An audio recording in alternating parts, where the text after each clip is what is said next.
local cable television company.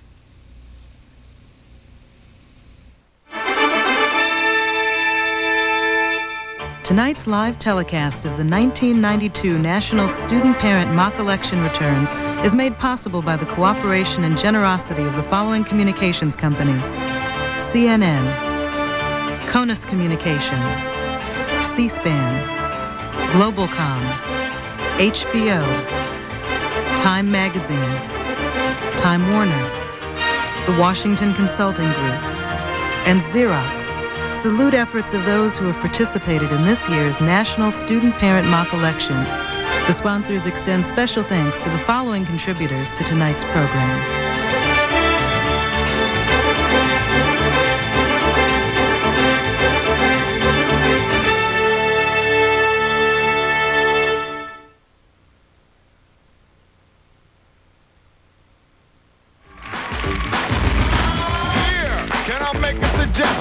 In this next election, please make a selection in any direction, not just a projection, but vote. Exercise your right. We got to vote. Exercise. Vote. Exercise, all right. We got to vote. Hello and welcome. I'm Susan Rook. Thanks for joining us for the results of the National Student Parent Mock Election. You know, millions of students, from kindergartners to college students, are involved in this election.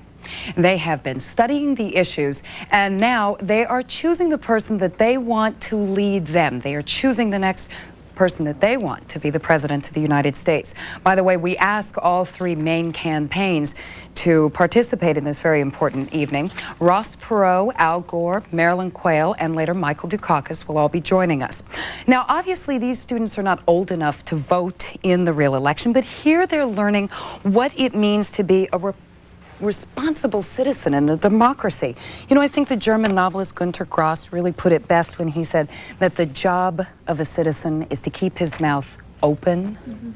And here, all of you are learning to do and learning the importance of doing just that. You're learning that you have to speak up, you have to vote, you have to participate, because in the most basic sense, it is your country. Now, all of these student correspondents have focused on several key national issues. Issues like crime, the environment, education, healthcare. In the next 2 hours, these students will bring you analysis of these issues, as well as the results of what other students around the country think about these issues and what they want the next leaders of this country to do. Come on, let me give you a little tour of our facility here. I want you to meet a very important person in this process. This is Chip Willoughby. He is 14 years old. He's a freshman at Sidwell Friends School here in Washington, D.C., and you'll be seeing a lot of Chip throughout the evening. He is our national correspondent, and Chip will be bringing you the national election results on this very exciting evening. We'll see you in just a second, Chip. All right. Now, right behind Chip, this is what is actually the nerve center of the National Student Parent Mock Election. Now, the students are on the phones, they're getting results from all over the country, they're on the computers, they're tabulating the results. We're getting results from all 50 states, the District of Columbia, and even overseas. And they will be tabulating all these results, and throughout the evening, we will be bringing you the results. Let's go to one of the places where they're voting, Las Vegas. Well, here we have about 50 of our 60 schools reporting, Susan, and it's interesting because the pundits and pollsters all said that Perot would probably do much better in Nevada than he would do in the rest of the country, and indeed he is doing very well here, and the winner isn't the story. He is second. Let me tell you right now what the results are as we have them. 37% of our students have voted for Bill Clinton. He is the winner, but not that far behind is Ross Perot. 31.3% of the votes for Ross Perot, and George Bush coming in not too distant to third at 26.5%, and just a handful, not even a full percent, for any of the lesser known candidates in the presidential race. You were talking about some of the issues, and I think it may be true what they say that you get more conservative as you grow older, because some of the questions are reflecting what might be viewed as a liberal view on things. You know, there's a question about health care. Should the federal government guarantee health insurance to all working Americans? Americans. And it seems that many students think that that should be the case. We have well over 10,000 votes as an affirmative for that proposition, and not that many undecided or opposing it. So students seem to feel that all Americans should have health care free of cost if they can't afford it. And on education, the students have rejected the notion of school choice for parents. Not that wide of margin on that. And going down to crime, students feel that stricter gun control laws are a good idea, but more importantly, and this is where you find probably a more liberal view than a lot of adults would have, they feel that there should be more spending on anti-poverty programs and on education across the country. We have several student volunteers here in Las Vegas who've been working all afternoon tabulating the results. We'll check in with some of them. Hi, you're not on the phone right now. I wanted to ask you, why do you think Ross Perot is doing so well here and probably in the West? I think it's because after the debates, he really showed, between Clinton and Bush, there was so much mudslinging, and Ross Perot, he just wanted to get straight to the point, and I think everybody just really respected him for that. Okay, I'm going to go across the table here over to you guys. On Bill Clinton, he won. What does he have to offer the youth of America, do you think? Well, I think basically he really can relate to the youth of today just by, being on the Arsenio Hall show and stuff. Just shows that he's in touch with the youth of today. So the MTV approach was effective, you think? Yeah. What about Ross Perot? He hasn't made a lot of public appearances. Why is he doing so well? I think it's just because he's taking a different approach to it. It's a more business-like approach. And a lot of people like that. It's just a big difference. And there's none of the political badgering that's going on all the time. Okay, on the election itself, I'm going to move down to you. You're not on the phone, right? If you can turn toward me this way. There you go.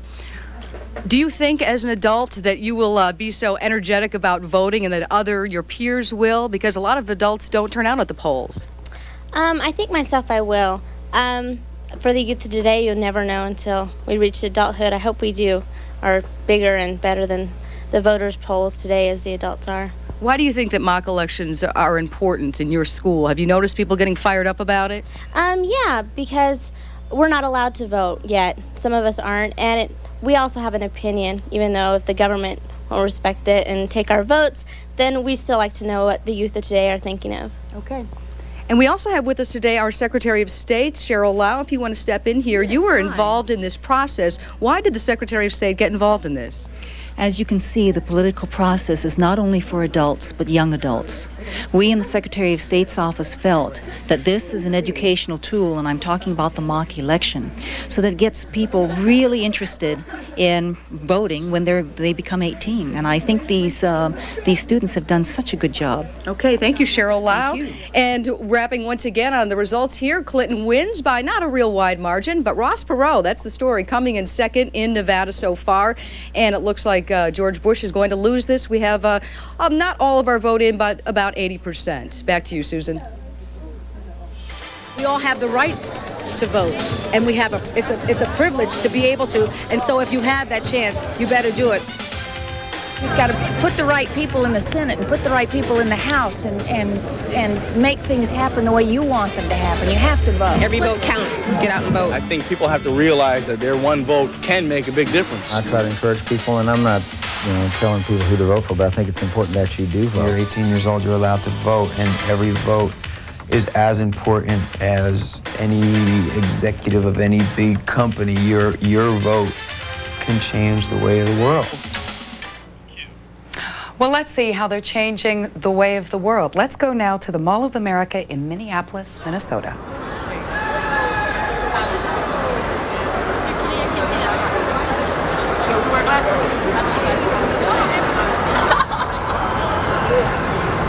Hello, hello, hello. You're going in and out.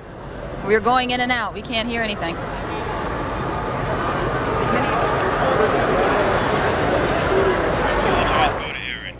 Okay, we apologize for that. As you can tell, this is a live broadcast carried, thankfully, by C-SPAN 2. It will be replayed on C-SPAN 1 on Saturday, 11 a.m. Eastern Time. We hope you'll also join us then. Let's now go to Erin Moran. She is 17 years old, and Erin just turned 17. She wants to be a journalist when she grows up. So tonight she is going to get a chance to interview Governor Michael Dukakis. Governor, thank you very much for joining us. Erin, take it away. Good evening, Governor. From your personal experience, what kind of changes or reforms would you make in the campaign process? Well, I think we've got to do something about campaign finance reform for one thing, Aaron. There's too much big money. There's too much of the so-called soft money in these campaigns. The Congress did pass a very good campaign finance reform bill. Unfortunately, the president, for reasons I don't understand, vetoed it. If Governor Clinton is elected, I think you're going to see campaign finance reform very much up on the front burner when he becomes president. And I hope in 1993 that we're finally going to get some real, genuine campaign finance reform. We need it. We've needed it for a long time. What difference would making this change make on a long-term basis? Well, I think it would force candidates, particularly candidates for national office, but also candidates for senatorial and congressional office, to really go out and raise their funds from a much broader base of people. It would drastically limit the influence of political action committees.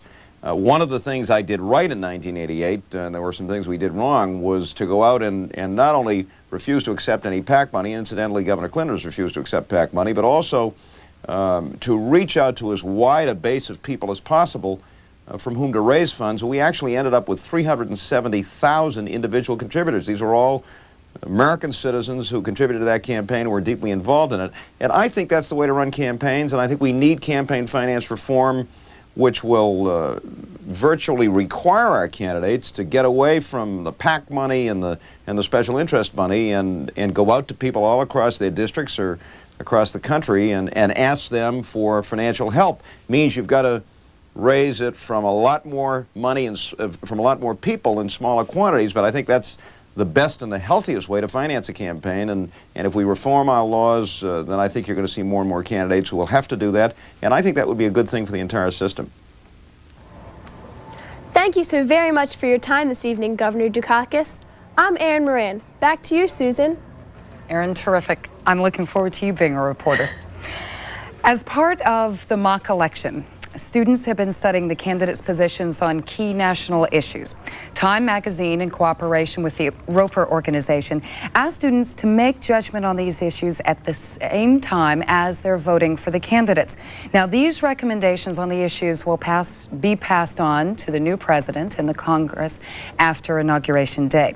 Let's take a specific look at our first issue. You know, crime doesn't just affect adults, it affects students and young people, as we see in this report from New York City. Crime. It's a problem in big cities as well as small towns. There's violence in our schools, on our streets, and in our homes, and it's affecting Americans of all ages. The two friends were caught in crossfire as they left their school earlier today.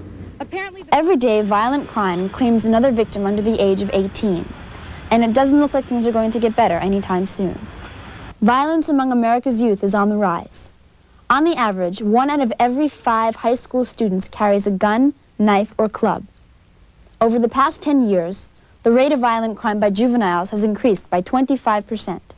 And in 1990 alone, 2,674 adolescents were arrested for murder. So why is there so much violence among America's youth? No one can pinpoint a specific reason, much less a cure. But violent crime is a real part of life that has to be dealt with every day. I really have never been a victim of a crime, but I've seen and heard gunshots, and I've heard all about muggings, and I've had friends that have been mugged. The cause of crime is widespread. There's not one thing that can isolate the cause of crime. But if I had to take a shot at two things, I would say it is economy and education. A lot of my friends were mugged and stuff like that, and I think we really need to, have more community help for that, and educate people. But kids aren't only thinking about the causes of crime. We also think about the solutions. For example, the Brady Bill. It's important that guns don't fall into the wrong hands of people, I mean, it can be really dangerous, I mean, there are people walking around on the streets, I know people with guns who really don't have the judgment to hold one. And I don't think people should go to jail for drug use or possession. I think people should go to jail for selling it, but not because most of the time, if you're a user, you're dependent, and there's nothing else you can do. So I think those people should go to detox centers more than just be stuck in jail where they're never going to get over their drug problem. I would not support the death penalty because I believe that it defeats the purpose of a punishment, because a punishment is meant to teach somebody. There are no simple solutions to the complicated problem of youth violence. But one thing is certain. If kids are thinking about it today, perhaps there's hope for tomorrow. This is Melanie Glickson reporting. Now, we asked students what they would like to say to the newly elected leaders about crime, what they feel is the best hope for a solution to the problems of crime. 37% said they would like to see more spending on law enforcement. 24% said that they would like to see stricter gun control laws, and 39% said they would like to see more money for anti-poverty programs and education programs. 15-year-old Craig Cohen joins us now with some of his thoughts about crime. Craig? Thank you, Susan. Too often, crime is simplistically defined just by the use of statistics, to report the number of robberies, homicides, or other violent crimes. However, the most outstanding statistic, in my opinion, is that we have more people in jails per capita than any other country in the world. Many social issues have an impact on crime. They are, 1, that strong families can help deter crime, 2, better education, and 3, jobs and economic opportunities for those people without them. Even if the issues of family, education, jobs, and economic opportunity were adequately addressed, there would still be crime, especially considering the #1 cause of crime, illegal drugs. We need more effective law enforcement, such as predictable mandatory sentencing, more police officers, and the enactment of the Brady Bill. I'm Craig Cohen. Susan? Craig, thank you much. And let's go back to get some of those national results. We're going to go over to Chip. Chip, what do you have so far? Okay, our first final results of tonight come from the state of Oregon, where Ross Perot has won, receiving, I believe, about 50% of the votes. Not far behind. Clinton has won with 34% of the votes. Independent Ross Perot has won with 36% of the votes. Not far behind him was Democrat Bill Clinton with 34% of the votes, and coming in third was President George Bush with 26% of the votes. Our next state we go to.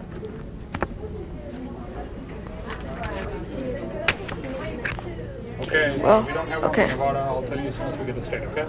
Okay, right now the electoral votes, in first place is Independent Ross Perot with 7.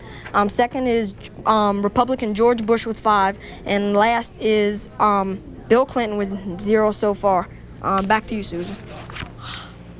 Thank you, Chip. All right, we've got the results from Nevada, and we've also got the results from Oregon. Let's see if the results from Minneapolis, Minnesota are in. Let's go to the Mall of America. What do you have?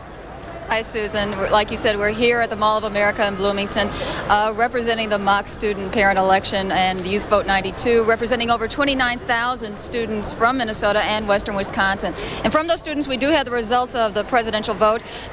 Arkansas Governor Bill Clinton was the clear leader with 12,335 votes. Ross Perot came in second with 9,392 votes, and George Bush trailing with 7,408 votes. 14 other students voted for candidates that were not the top 3. Now joining us is Joy Bell and Marcus Brakey, who are the chairman of the Minnesota Youth Vote.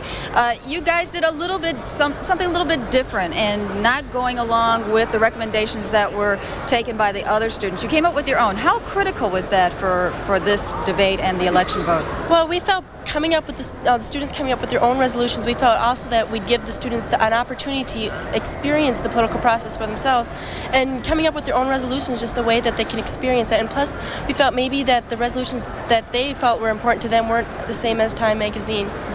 Marcus, the vote is going to go to the Minnesota legislature. It shows that the students here, as well as the teens across the country, are really giving serious consideration to this election. Why has it become so focused among teenagers? Well, I think since we're coming up on the 21st century and the decade's about to change, people my age are finally realizing that in the last 100 years, things have hardly gotten better. And it's about time that we stood up and let everybody know what we felt and what we thought about. And also contributing to our concerns was the efforts of just people locally, like the mayor, Jim Scheibel, who helped get the program started. and just pushed us along and made us want to stand up and say what we needed to say. And after that got started with support from us people in the community, we got to where we are now. Very quickly, going through this whole process, I'm sure you both learned a lot. What were some of the most important things learning about the debate process and the electoral process? Well, we felt from this process we have more experience in the political process, and that since we have been really closely looking at the candidates, I feel I have a better idea or more wise on who I'm going to choose for the president. For me, myself, I can't vote yet, but it's giving me a chance to know what questions I need to ask when the next election comes around, who I need to speak to and what I need to say in order to make the country a better place. Better prepared in the future. Susan, back to you. Terrific. Thank you much. And now to my home state of Atlanta, Georgia, where a national parent-student mock election, a live election, is underway. Let's go there and see how results are going. In fact, we aren't, because I think, Brandy, you're going to give us the totals. Right. All right. Okay, for the first category, we have the presidential outcome. And for the Andre Moreau, that vote was not taken in Georgia. For George Bush, the Republican vote is 75,443. Ross Perot, the independent candidate, is 51,513. And Democratic candidate Bill Clinton wins with 120,873. All right, and those are our totals from Georgia. Okay, and our candidates for the United States Senate. For Wyche Fowler, 99,225 votes. Jim Hudson, vote was not taken in Georgia. And Paul Coverdale, 72,728, giving Wyche Fowler the victory. Okay, and we should introduce you, too, because we didn't do that. We were so eager to give the totals. You are Brandy Williams, and tell us your high school. I go to Grady High School in Atlanta, Georgia. All right, and I think if we flip our page here, we can talk about a few of the issues. And we're not going to give the statistics, all of the figures, but let's just run through some of the things we talked about here in Georgia. Okay, in the economy, the raising tax on the wealthiest citizens came out to be the top choice. Under health care, the top choice was the federal government should guarantee health insurance to all working Americans. Under crime, Georgia was close between stricter gun control laws and more spending on anti-poverty programs and education. Under the environment, there was a tie between jobs and the environment being most important. Under voter participation, people felt that the voter participation would be increased more if there was a tax credit offered for voters. And the second highest idea was that none of above should be allowed as a choice on the ballot. Okay, and I want to thank you, Brandy. You did a wonderful job. We're going to go over to John right now to get a sampling from our students. Well, C-SPAN should understand that we're on Georgia Public Television here. Right. And we go out to 9 television stations all across the state of Georgia. And, of course, we're reporting our Georgia student vote, and we're telling you as well on C-SPAN. But we just found out that we voted in Clinton in our student election, and we had some pretty aggressive responses. And I have a young man here. Jonathan, go ahead. What high school are you with? I'm with Rome High School. It does not surprise me that Clinton is taking the lead among students. Unemployment, the unemployed, there's 4 times as many people unemployed now as there was in 1988. I think it's time we put George Bush at the end of that unemployment line. Okay. Jake, what high school are you with? Heritage High School. Here in Atlanta? Yes, sir, okay. In Rockdale. And I think this is a great thing, Clinton coming in. The Republicans have ran for 12 years on the fact, smaller government, less taxes, all that stuff. I don't see any of that. The government hadn't been reduced. Taxes haven't been reduced. We've got a $3 trillion deficit, and it's ridiculous, and it's time. Is there anything else? It's time to get this thing taken care of. The economy back on the right track, and we need a new president, and Clinton's that person. Okay. Well, as you can see, our youngsters here in Georgia have very strong opinions about the candidates and the issues. So Absolutely. Now back to C-SPAN. And terrific. Thank you. The students in Georgia and the students all over this country and overseas, of course, are voting in this election. Now, in addition to the 3 main candidates, George Bush, Bill Clinton, Ross Perot, there are other candidates. They are called third-party candidates. Let's find out a bit more about them.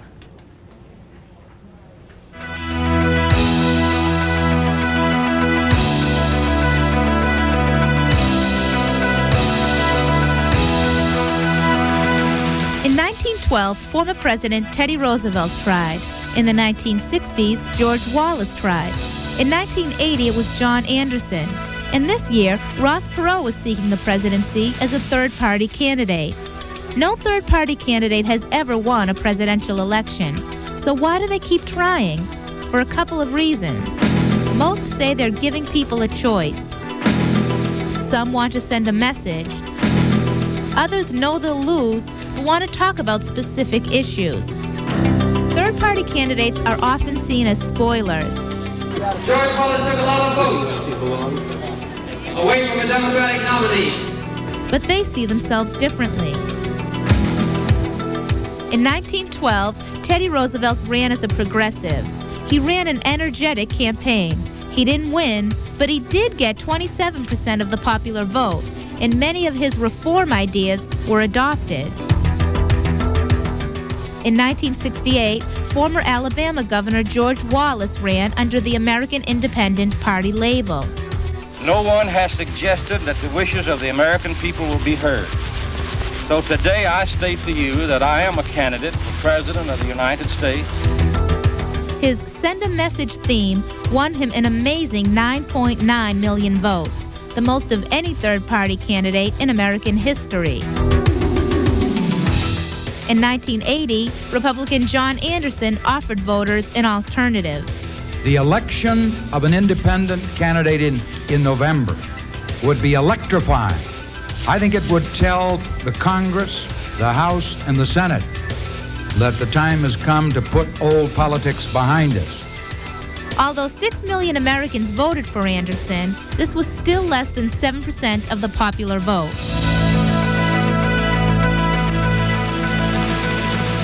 This year, Ross Perot is gunning for the White House. My feeling is that we're at a time where we need action. We need to get these problems solved for our children and grandchildren. The purpose is to try to get everybody on the issues. He re-entered the race in early October. My decision in July hurt you. I apologize. I thought I was doing the right thing. I made a mistake. Reaction was mixed. I don't think he has a lot of support among younger voters. I think it's great. I think it'll add a new dimension to the race. Traditionally, third-party candidates have not been invited to participate in presidential debates. Perot is the exception. If you want me to be your president, we're going to face our problems, we'll deal with the problems, we'll solve our problems. When other alternative candidates were not invited, their supporters cried foul. Take the gang of liberty. Let Nancy Lord debate. So they held their own debate. Is what causes wars. Create a more affluent and harmonious family of nations. Bill Clinton and Al Gore endorsed the foreign policy of the Bush administration. If ordinary people have a say. Lenora Fulani represents the New Alliance Party. This year she's on the ballot in 40 states. In 1988, she appeared on all 50. There's an electoral revolution happening in this country right now, and each of our campaigns helps to further that along so that there are more choices for the American people.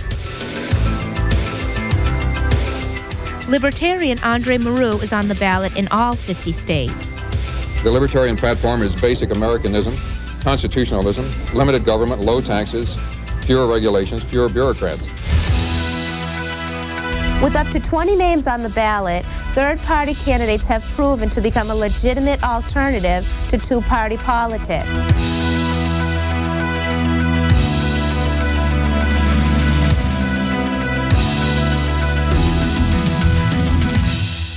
Lisa Coutone, CNN, reporting.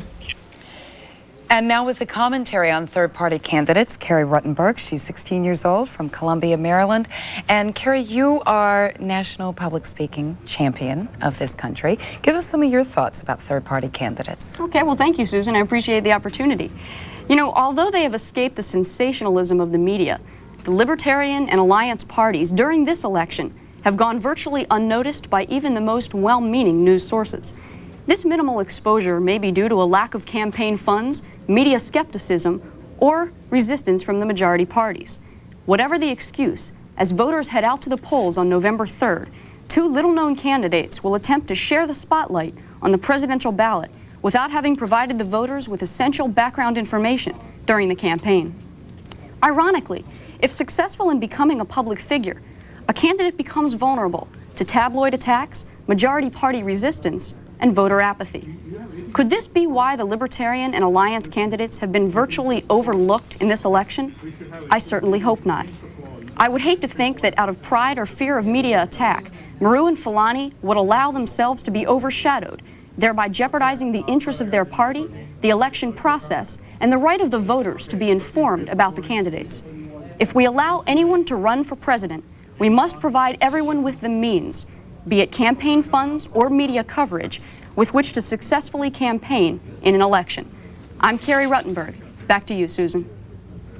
Carrie, thank you much. And now from the third-party candidates back to the main three candidates that we are following today. We've got more national results. Chip, what's the latest? Yes. Our latest results come from Governor Bill Clinton's hometown of Arkansas, where unsurprisingly he has won with 54% of the vote. Following him was Bush with 29% of the vote, and third was Ross Perot with 14% of the vote. In Pennsylvania, Clinton has won once again with 38% of the vote. Perot not far behind with 35% of the vote, and Bush third with 26% of the vote. The popular votes altogether, Clinton has 41%, leading both candidates. Perot coming in second with 29% of the vote, and President George Bush third with 28% of the vote. Back to you, Susan.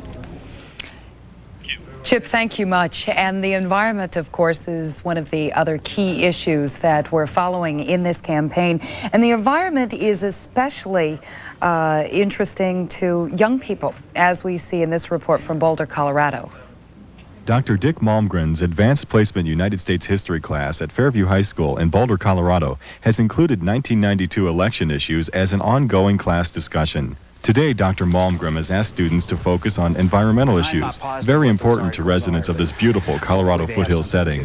The bottom line in today's discussion: will you choose environment or jobs? Okay, this morning we're going to try and focus in on the environmental issue in regard to the election. I might throw out a couple of questions to start. First of all, what is environment? What do we mean by environment? Who'll give us a shot? Comparing the dilemma facing the writers of the Constitution, the first elected federal officials, and current societal needs gives students an opportunity to see the Constitution as a living document. Why is the environment an election issue? Does the Constitution speak to the environment? We're all surrounded by it, and it affects our daily lives. We have pollution here, and we have everything we have all the trash, and we have to deal with all those problems in our daily lives. That sometimes affects us even more than a lot of the other issues. I think that's why this campaign, the environment, is such a big issue. Bottom line, we're talking environment versus jobs. If I could ask Bill Clinton one thing, I think that I would ask him if he became president, would he in fact stay with his own ideas, or would he succumb to the pressure of the high-up Democrats in Congress? And I'd like to ask Perot if, when it really comes down to it, will he support the environment, or will he just want more jobs for the people? And I would like to ask President Bush if he's reelected president, since he's the environmental president as he says he is, what is he going to do for the environment if he's reelected? I'd like to ask Clinton how he's going to deal with the health care issues that Bush has so violently destroyed. Now, we asked students around the country what they would like to tell the newly elected leaders on the issue of environment, which they feel should get the highest priority if there has to be a choice, jobs or the environment. 35% of the students responding said jobs, 40% said the environment, and 24% said they really aren't sure about this issue. Well, 11-year-old Kristen Cheyenne Nolan from Pennsylvania joins us now, and you're pretty sure on your views about the environment and how you feel about it. Share your thoughts with us, Kristen. Thank you, Susan. Well, I'd like to give children around the country some helpful hints on what they can do to solve this environmental problem. Many students have asked that question, what can I do to help? Well, here are some hints. You can write to your local or state government about starting a recycling program in your community. You can organize a carpool to lessen the amount of smog given off by cars every day. You can help to initiate an Adopt a Stream program in your area. Ask your parents and friends to buy lightly packaged products and things that are biodegradable. You can lobby your local government to build city compost piles. And lastly, you can change your attitude to make environment the priority. Changing your attitude about this problem can help a lot. I'm Kristen Shan Nolan. Back to you, Susan. Now, Kristen, I also understand that you had a chance to talk with someone who is very concerned with the environment. That is the Democratic vice presidential candidate, Al Gore. What'd you ask him? Well, the first question I asked him was, how do you think that kids can persuade the Congress to get more involved into kids' issues? Well, I've seen a lot of occasions when one well-written, persuasive letter caused a tremendous amount of change. If an individual member of Congress knows that someone, even a kid, sometimes especially a kid, understands an issue well and is willing to write eloquently about it, then that person pays attention. I've seen it happen before. And so don't ever get the impression that one person can't make a difference. You really can. And remember this, that all over the world, the big changes that have been taking place have so often been triggered by young people. In Eastern Europe, the Berlin Wall was torn down by young people who said communism's really dumb, why don't we get rid of it? Same in the former Soviet Union, and in China and Tiananmen Square, and South Africa with the freeing of Nelson Mandela. There are a lot of young people in this country who think it's time to protect the environment and create more jobs and have better health care and fight AIDS and stuff like that. And you can encourage your members of Congress and candidates for national office, running for president and vice president, to pay more attention to those things if you care about them and you're willing to get involved. The second question I asked him was about the National Student Parent Mock Election. I told him it is a project designed to educate children and students about the voting process. I asked him, what do you have to say to the millions of children who will be watching this program about the importance of being politically active? Well, the National Student Parent Mock Election is really important because it not only encourages young people to get more involved in the political process, it actually changes minds about what we as a nation ought to do in the future. Many studies have shown that one of the most effective ways to increase voter turnout is for kids to get interested and then talk to their parents about the election and make sure that they go to the polls. When students and parents involve themselves in a mock election, it triggers all kinds of conversations about the candidates and also about the issues and the choices we have to make as a nation. So I'm really looking forward to the outcome of this mock election because I think it's a way to encourage more participation and get more energy into the election process. So I hope you'll participate actively. I'm Kristen Shan Nolan. Back to you, Susan. Kristen, thank you. And now to the scene of the third and final presidential debate, a state that is considered a battleground state in this election. Let's see what's going on in Lansing, Michigan. How people sometimes see cases on TV where people say that they didn't do it and they don't have any ways to prove it. And plus, in the Bible it says, "Thou shalt not kill," so I don't believe in the death penalty. Thank you, Josette. And thank you, Susan. We're live now on the National. We're pleased to be a part of the National Student Parent Mock Election here in Lansing, Michigan. I'm Jack Robbins, and this evening, as part of Continental Cablevision's Cable in the Classroom program, students from Eastern High School here in Lansing are discussing the issue of the national economy, very important issue in the state of Michigan. Leading the discussion is their teacher, Manuela Jenkins. Manuela? Good evening. Since many of you students will be graduating from Eastern High School here in Lansing, Michigan within 2 years or less, which candidate offers you the best hope for your secure financial future and why? Landon, may we start with you? Ross Perot does, because right now we have a $4 trillion debt, and that is because of Democrats and Republicans alike. You cannot point the finger.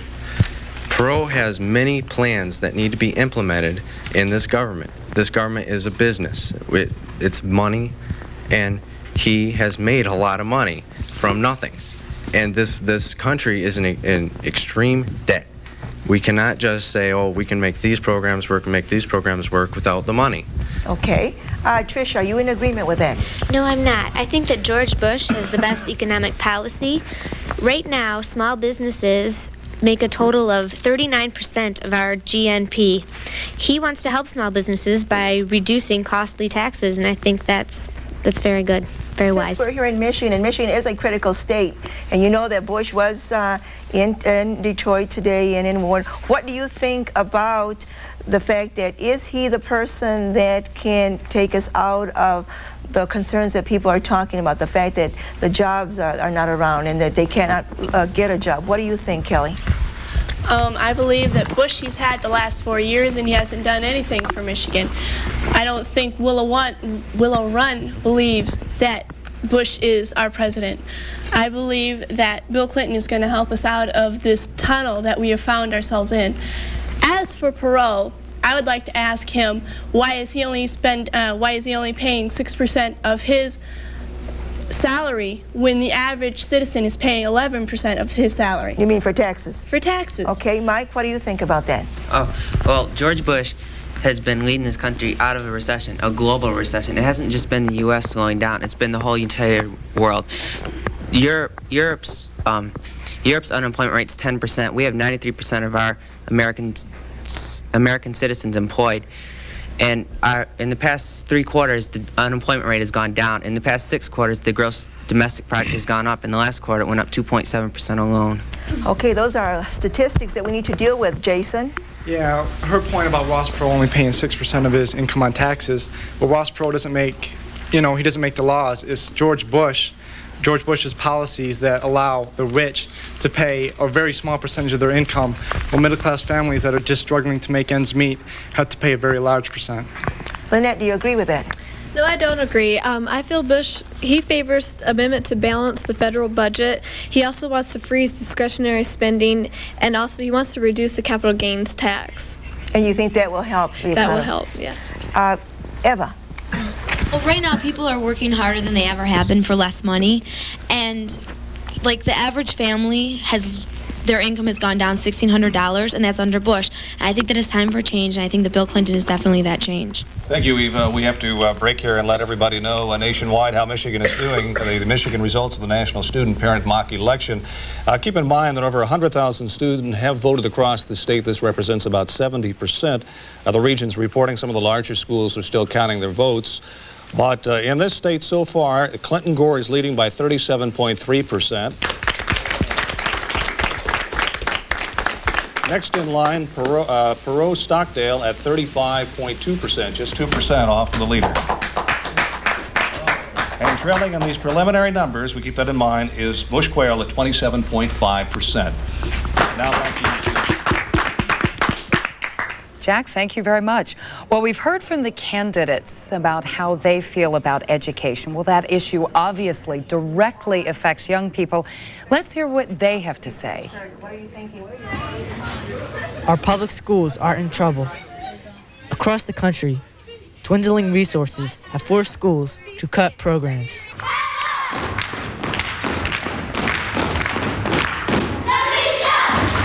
Inner city schools have been especially hard hit. A place where activities like these keep kids off the tough city streets. Even at my school, Highland High School in Blackwood, New Jersey, we have fewer materials like books, and the school has had to cut some athletic coaches. Plain and simply, the public school crisis means we are not getting the education we deserve, the education most of us need to succeed. It seems like all of a sudden over these last couple of years, all of a sudden our budget is cut and we can't go on different trips, we can't go different places that will add to our education. I think it's important for the government to bring money into the public school system all over, especially in the areas where it's needed. Many of our politicians seem to be saying that the public school system is doomed. Since government hasn't made them better, they are suggesting we try something completely different. Take a look at President Bush's plan. He wants to give taxpayer money or vouchers to parents who need financial help in order to send their kids to private and religious schools. The plan, says the president, will force public schools to improve in order to compete with private schools. In a nearby working-class town outside Philadelphia, kids at Gloucester Catholic seem to think Bush has a good idea. I think it would benefit all the schools if now they had to compete to get the students. Well, it would help my family because it would give us a break on, because tuition costs are high. A lot of people think that the voucher program means that the government's giving up on the public schools. Does anybody have any thoughts on that?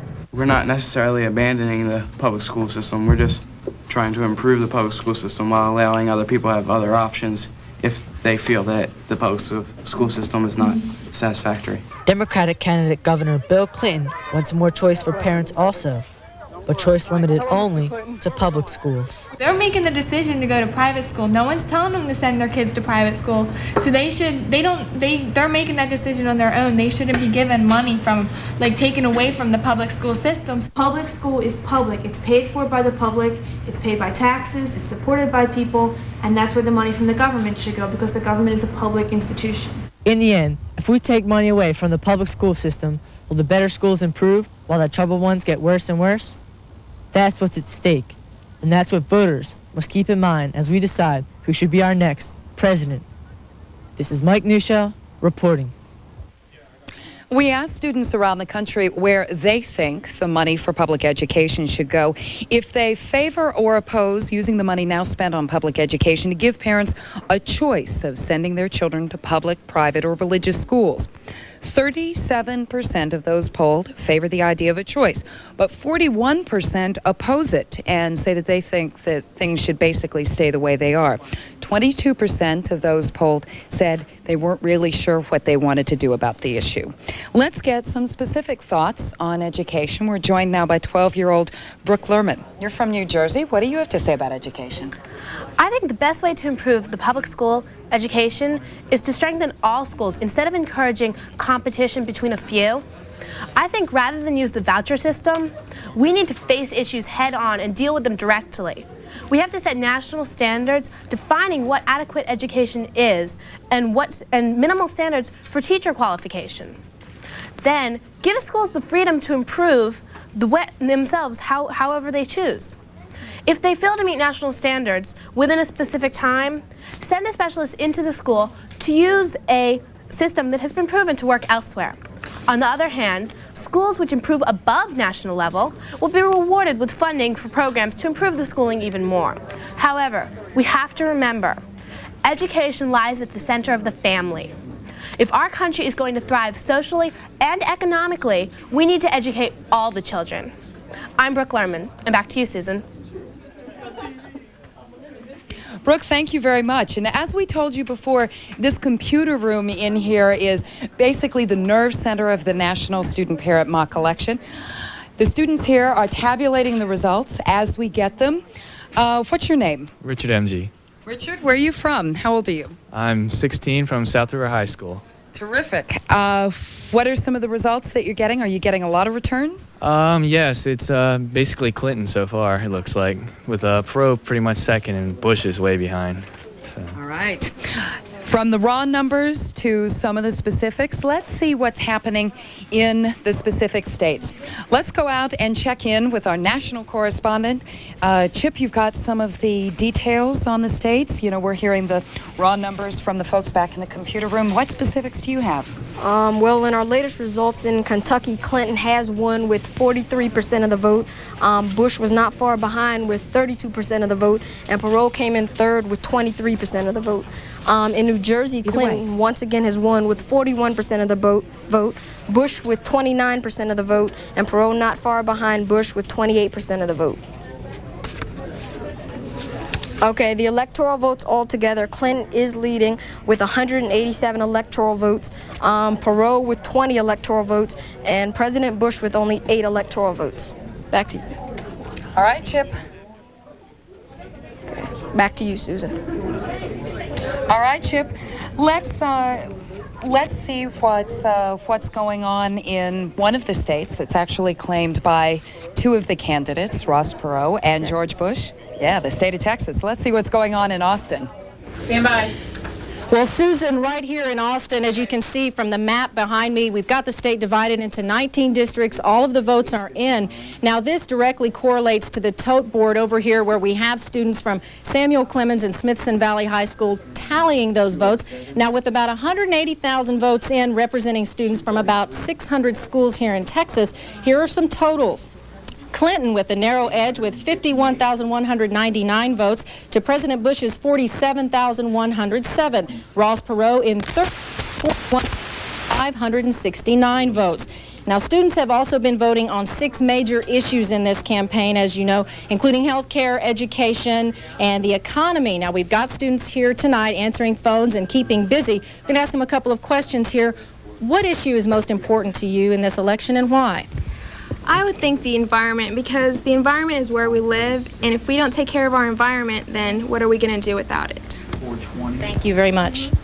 And how about you? What issue is most important to you in this election and why? I believe that education is an important issue because they say that we're the leaders of tomorrow, and if we're the leaders of tomorrow, we need a proper education today. Yes, headquarters now. Why should people pay attention to what you students have to say? Yes, because we are the future, and we do count. We have a voice. Thank you very much.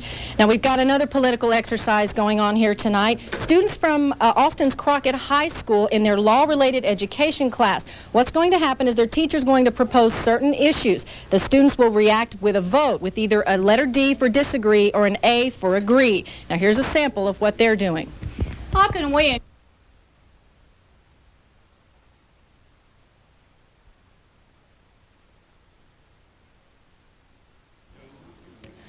Now, all of the National Student Parent Mock Election activities don't end here with the actual voting.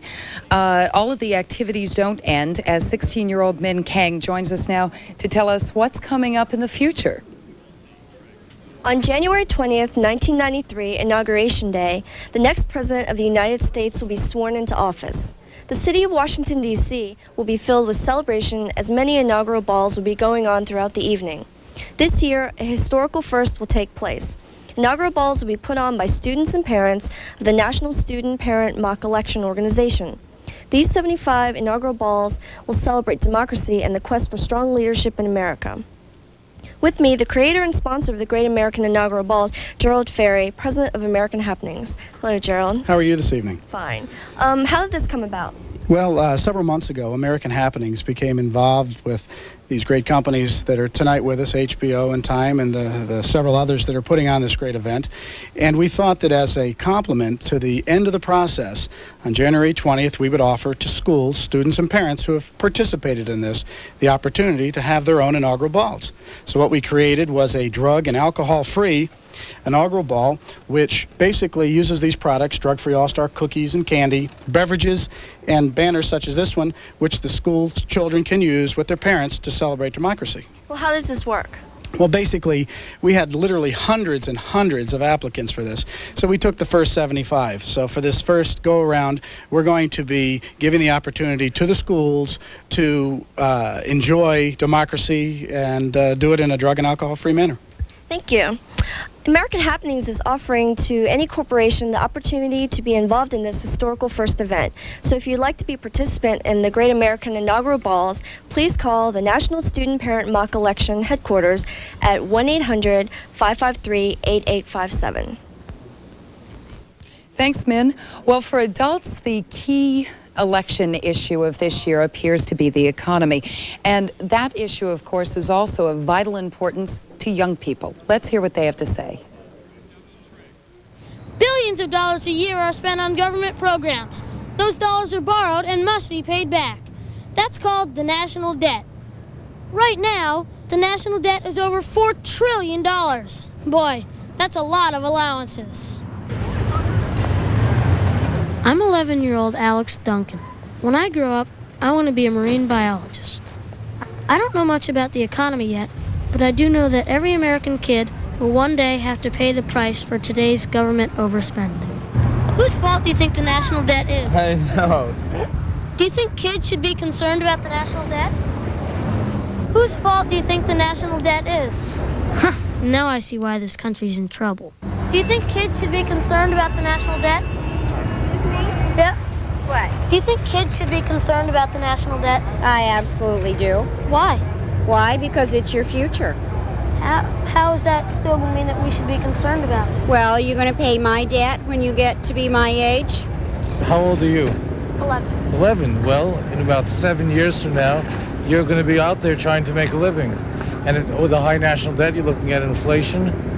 You're looking at a difficult economy that we're experiencing right now. The standard of living is going to be a lot less than mine was. Instead of a lot of the money going to hospitals or to programs that help people, it's going to be going to paying off the debt. It's going to be going to pay the interest on the debt. The economy. President Bush wants to help make business stronger.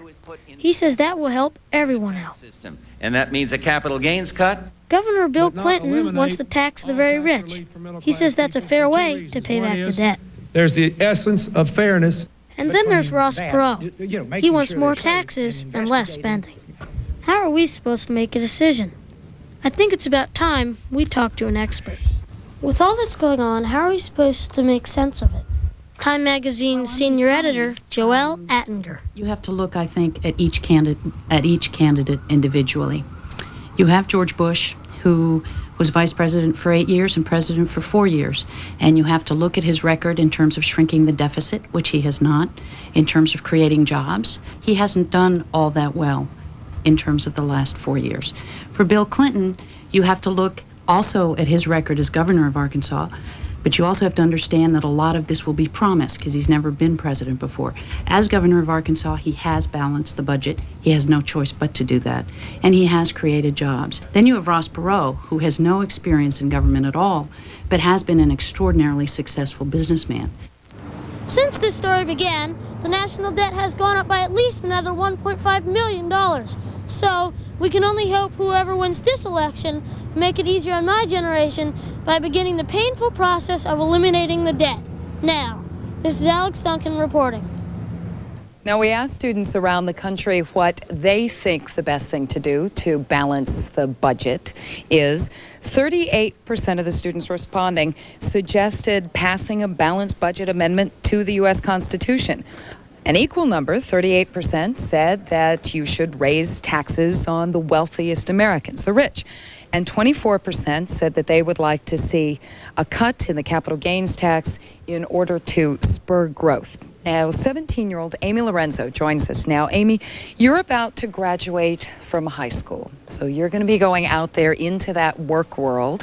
What concerns you most about the economy? What are your thoughts? Thank you. You know, in this election, the economy has taken the forefront in the minds of the American voters and the students.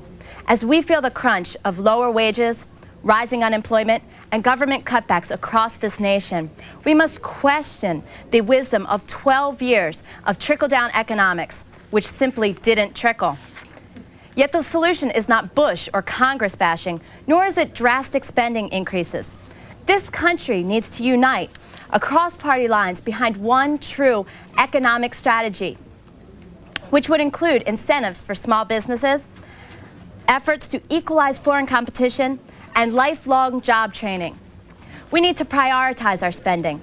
Moving towards socialist attempts to have a government which provides all things to all people will be the downfall of this country. The students are begging the politicians to stop spending our future and leave us with a shot at the American dream. Amy, thank you very much. That's a terrific sentiment. Marilyn Quayle was here earlier, and she talked with 17-year-old Robin Alcock. Robin, what'd she have to say? Hi, I'm Robin Alcock, and this evening I'm joined with Mrs. Marilyn Quayle. Mrs. Quayle, why is it important for young people who may be too young to vote to become involved in politics? Robin, it's very important for young people to get involved in politics because it's a good habit to start in high school and move forward from there. If you get used to reading about candidates, learning about the issues, and studying them, when it's time for you to vote, you already have a good background started, and you won't think it's something that you can ignore. It's also really important to study your lessons of history in school and different forms of government so that you can make informed decisions. So when you read people's platforms or hear them on the television, you can compare that to what's happened in the past, and you won't be lured by something that's been a mistake before. The National Student Parent Mock Election is a project designed to educate young people about this voting process. What would you like to tell the millions of students watching about the value of knowing about the issues in this campaign? Well, the issues are the most important thing in a campaign. And it's important because that's going to determine how your schools are, what kind of employment people will have, how big the government's going to get, and how high taxes will go, or whether they'll be lowered or not. It's important to know whether you have someone who understands the importance of our military, and everything that affects your life can be done by the government. So you really do have to look at the issues and study them instead of just choosing a candidate by what they look like or how they present themselves. What they're going to do in office is the most important thing. And I think President Bush has done a really fine job and is moving forward with education and health care, where I'm involved in breast cancer awareness, making health care available for everyone. And you look at the other issues that we're involved in and what has happened in our world and how that's affected us.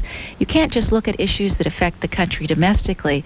We're the leaders of the entire world, so we have to look at the entire global management that any presidency would have. It's a very important issue because people look to us for strength. People unfortunately look to us if we have weakness to see if they can't gain our position. Thank you, Mrs. Quayle. I'm Robin Alcock, and now back to Susan Rook. Robin, thank you very much. Well, you've heard some advice on how to make a choice of who you want to lead this country. Let's get some specifics on what the students are doing, who they're voting for. For that, we go back to our national correspondent. Chip, what's the latest? Okay, our latest results come from Florida, where Clinton has won with 38% of the vote. Bush wasn't far behind with 36% of the vote, and Perot came in third with 24% of the vote. In Kansas, Perot has won with 34% of the vote. Bush not far behind with 33% of the vote, and Clinton with 31% of the vote. The electoral vote altogether, Clinton is leading with 216 electoral votes, Perot still with 20, and Bush still with 8. As you can see on the map, the red states represent the states that Clinton have won, the yellow states represent the states that Perot has won, and Bush, the blue, represents the blue states with 2. Back to you, Susan. Well, Chip, speaking of Ross Perot, the candidate, the independent presidential candidate, talked with us earlier this morning from Dallas, Texas. Here's what he had to say. This year, millions of Americans came together to do something unprecedented. They're sick and tired of a government that comes at them from Washington. They want a government that comes from them. They're worried to death about the huge debt our government officials pile up year after year. They know it's destroying the American dream for you. They know we're passing on a debt to you that you will not be able to pay. They want to pay it and accept responsibility for it. Let's look at it. Look at how it's grown over the years. It's up to $4 trillion. It's an unbelievable amount of money. To help you put that in perspective, everybody that sends in ordinary income taxes west of the Mississippi River has that money used just to pay interest on this debt. Interest doesn't buy anything. We're growing that debt this year, $341 billion additional dollars. That's over $1 billion every working day. We can't do that. We can't pay that. We're putting it on your shoulders. We're destroying your future. It's not fair. The effect of this kind of financial irresponsibility is to take a dollar that was worth $1 in 1950 and make it a dollar that's worth 18 cents today. Your dollar doesn't buy much anymore because of the way we've run our country. At the same time, both candidates in the Democrat and Republican Party are refusing to face dealing with this problem. For example, here is our plan. We get down to a balanced budget. Here is their plan. They just let the deficits drift along. Guess whose burden that will be? It will be yours. You will have to pay a debt too big to pay. We need to start now, pay it down. What is the impact now on people in your age group? In 1980, only 18% of the men under 24 years old, 18 to 24 years old, earn less than $12,000 a year. Today, with the dollar worth less, 40% of our 18 to 24-year-old men earn less than $12,000 a year. With women, it's 29% in 1980. It's all the way up to 48% today. That won't work. Your parents and I don't want that to continue. We're going to stop it. Another indication over the last 12 years is that the poorest fifth in our population lost money, the second poorest fifth lost money, the middle fifth lost money, The second to the richest fifth broke even. The richest fifth made all the new money, made about 30% increase, and most of it stopped right here. The top 5% got over 60% increases. The top 1% got 137. That's not fair. This is a case of trickle-down economics practiced by the Bush administration, and it did not trickle. That's our problem. One of my favorite paintings is a painting by Norman Rockwell. It shows a hard-working father who is working and sacrificing so his son can go to college and enjoy the American dream. Now, that's what America is all about. When I was a young man, my dad never got to finish high school. I got to go through college. I got to live the American dream because then, every other generation, we doubled our standard of living. Because of this debt, and because of the fact we have not addressed it, it now takes 12 generations to double our standard of living. These are the reasons that you have trouble getting a job when you get out of college. I had multiple job opportunities. It's unthinkable. We can fix it if we all work together. Here's what it takes: fair, shared sacrifice. Can we do it? Of course we can. When should we start? Now. Well, why don't we wait a while? Things will get worse. That's why we can't wait a while. Well, why are your parents and I doing all of this for you? See, my campaign is the only campaign that has not taken any special interest money, hasn't taken any foreign lobbyist money, hasn't taken anything to anybody, because I didn't want to belong to anybody but the American people. I belong to you and your parents, and that's the way it ought to be. I will go to Washington as your servant. As I've said many times, you're the boss and I'm Ross, and I work for you. With that attitude, we're back to basics, the way the founders of our country intended our government to work. We will give your parents and you a huge voice through the electronic town hall. You will know exactly what's going on. You can respond. We will know exactly what you, the owners of the country, want, and we will do it. We're not going to just talk and have gridlock anymore. We're talking about action because we must have action to pass the American dream on to you. Your lives are in front of you. We want you to have the same opportunities we had. We're doing this because we love this country, but most importantly, we're doing this because we love you. And now let's go to a city that is certainly looking to the future, Miami. Devastated by Hurricane Andrew, they care enough about our democratic process despite the obstacles. They put together this mock election celebration. Congratulations, Miami. Well, thank you very much. Susan, I'm proud to announce that the students in this room right now are the future of America. All right. Okay. R.R. Moton was a school that was terribly devastated by the hurricane, and they put together a fabulous mock election. As you know, a mock election opens up the political doors for students of all ages to participate in the election process. I had the wonderful opportunity of listening to mock debates put on by the students of R.R. Moton, and let me tell you, they did a fantastic job, and they presented the issues fantastically. In fact, I would imagine that they know the issues better than half of the majority of the eligible voters out there. And I think that's one of the main points that they want to point out is that, yeah, the eligible voters out there should know the issues, and they have to understand the power of the ballot and the ultimate importance of going out to the elections and voting. That is the major importance. As you know, the voter turnout's been traditionally low. For the past 3 presidential elections, it's been 26%, and that's pretty dismal. But if this is any indication of our future voter participation rates, hey, we're heading in the right direction. As I said, I had the opportunity of listening to great debates put on by the students of R.R. Moton, and I would like you to meet the candidates representing the presidential candidates. Representing President Bush was Grace Bland from R.R. Moton. Grace, tell me about the education. George Bush thinks he's the education president. Tell me how he's going to carry out his goals. Well, I will provide vouchers to all parents to choose what school their children want to go to. Okay. And representing H. Ross Perot is Philip Kirk. Okay. Tell me about H. Ross Perot. He is an individual he's a presidential candidate that wants to decrease the deficit. How is he going to do this? By bringing up new jobs, by helping new businesses come up, and by decreasing the deficit by raising taxes. Okay, representing Clinton is Jennifer Whitaker from R.M. Tell me about what does Clinton feel about Bush's trickle-down economics? Trickle-down economics doesn't work. We have the money, but we're investing in foreign countries. I think we should invest in the people of America. Beautiful, wonderfully said. I want to have one rapper. This rapper was great. Her name is Terry Bills. She's from Palmetto Elementary, and she did a fantastic job. The people at this mock election, the convention center, really got into it. So why don't you hear it? It's fantastic. We're the Palmetto Pride, and we're here to say we're going to vote on Election Day. We listen to the candidates tell their points, like more money for education and how to spell potato, too. They said education is more important. Yes, they think it's cool to give better salaries to teachers and more money for our schools. Now it's time for us to vote.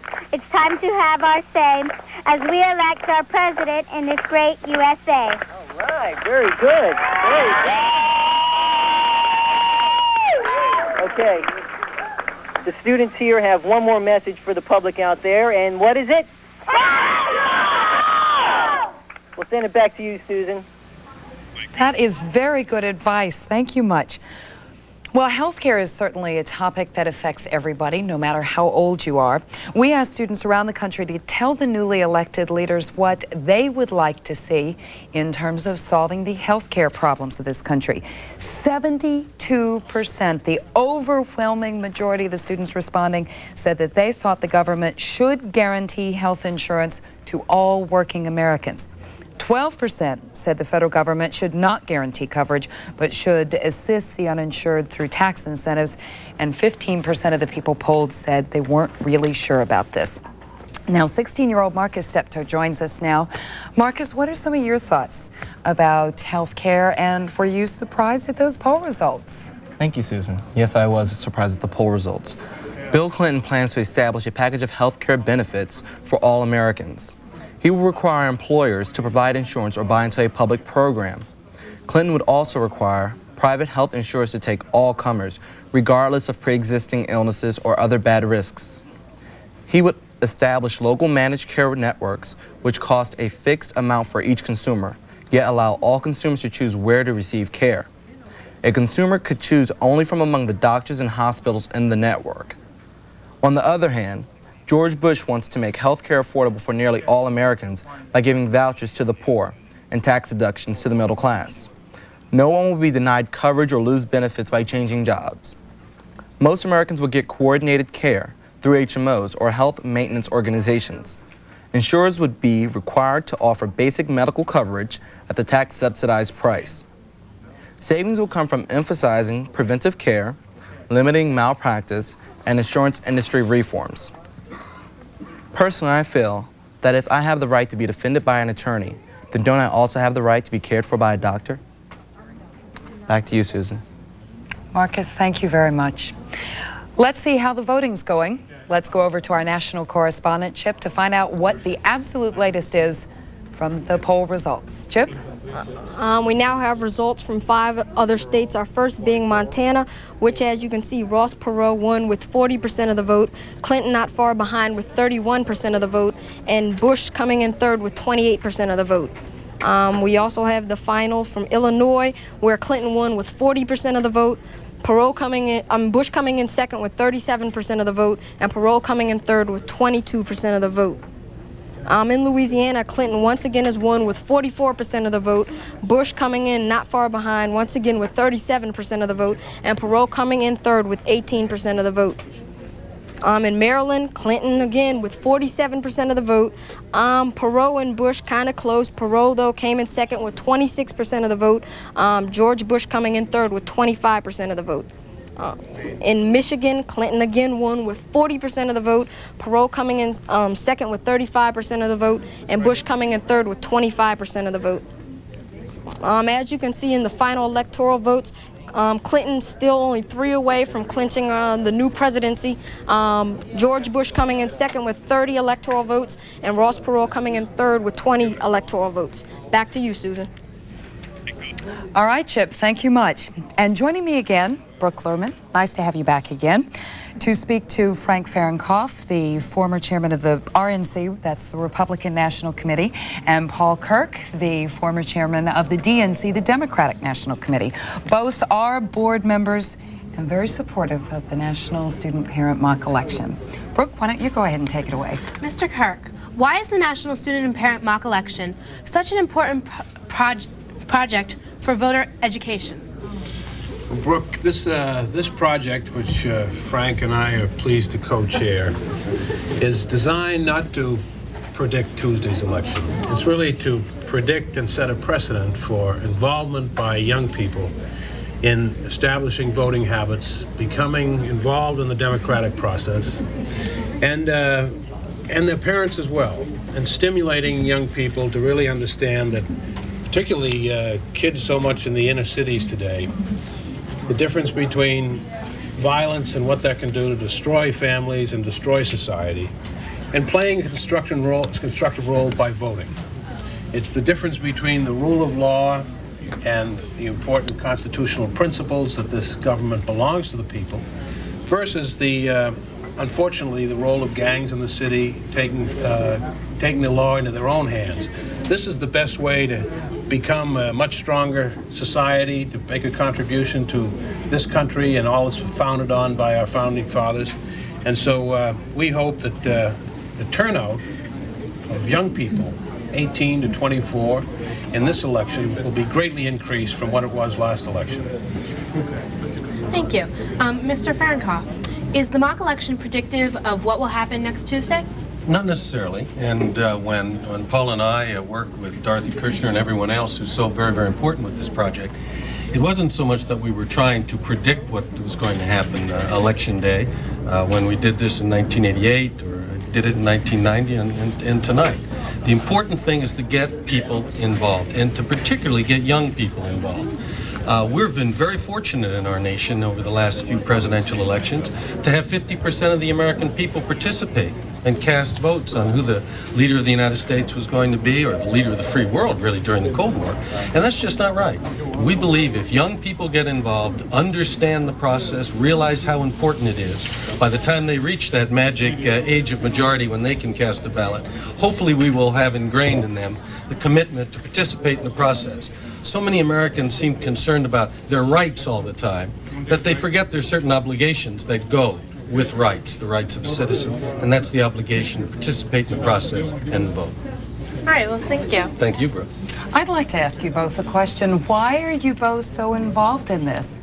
I mean, outside of all of the nice speeches and things like this, you have both been in the political process, in the political arena your entire lives, and really the two of you should be among the most cynical people on this planet, and yet here you're not. I think that your question kind of indicates the answer. Paul and I fought each other tooth and nail for 4 years, from 1984 to 1988, when we were chairman of our respective political parties. And we were, I think, both very discouraged with the fact that we only had just over 50%, I think, in 1988 of the American people who voted in that election.